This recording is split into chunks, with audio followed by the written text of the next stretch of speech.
बोरी परिसरातील अवैध रेती उत्खनन उघड. अर्जुनी मोर तालुक्यातील ग्राम बोरी परिसरातील रेती घाटातून मोठ्या प्रमाणावर अवैध रेती उत्खनन सुरू असल्याची गंभीर माहिती समोर आली आहे. स्थानिकांच्या म्हणण्यानुसार दररोज तब्बल 50 ट्रॅक्टर ट्रॉली रेती भरून बेकायदेशीरपणे विक्री केली जाते. या धाडसी आणि उघडपणे सुरू असलेल्या अवैध धंद्याला स्थानिक प्रशासनातील काही अधिकाऱ्यांचा मूक किंवा थेट पाठिंबा असल्याचा आरोप ग्रामस्थांनी केला आहे. सतत होणाऱ्या या अवैध उत्खननामुळे पर्यावरणाचे मोठे नुकसान झाले.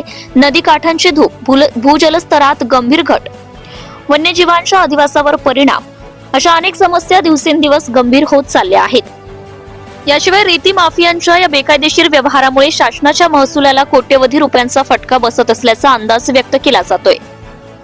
ग्रामस्थांनी या प्रकाराची सखोल तपासणी व दोषींवर कठोर कारवाई करण्याची मागणी केली आहे. रेती माफियांच्या वाढत्या दहशतीमुळे सर्वसामान्य नागरिक त्रस्त झाले असून प्रशासनाकडून ठोस कारवाईची अपेक्षा व्यक्त होत आहे.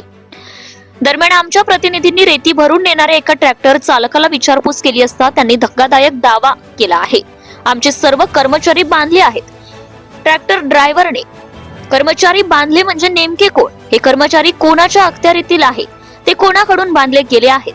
प्रशासनातील कोणत्या पातळीवरील व्यक्तींचा यामध्ये सहभाग आहे? हा मोठा गंभीर प्रश्न आता सार्वजनिक चर्चेचा विषय बनलाय. या सर्व प्रकरणात प्रशासनाची पुढील कारवाई काय राहणार? अवैध रेती उत्खननाला आळा घालण्यासाठी कोणती ठोस पावले उचलली जातील याकडे आता संपूर्ण तालुक्याचे लक्ष लागले आहे. जनता टाइम्स आणि जटर टीव्ही चॅनलसाठी Babudan Meshram, Vidarbha bureau chief. Subscribe now and press the bell icon. Never miss an update.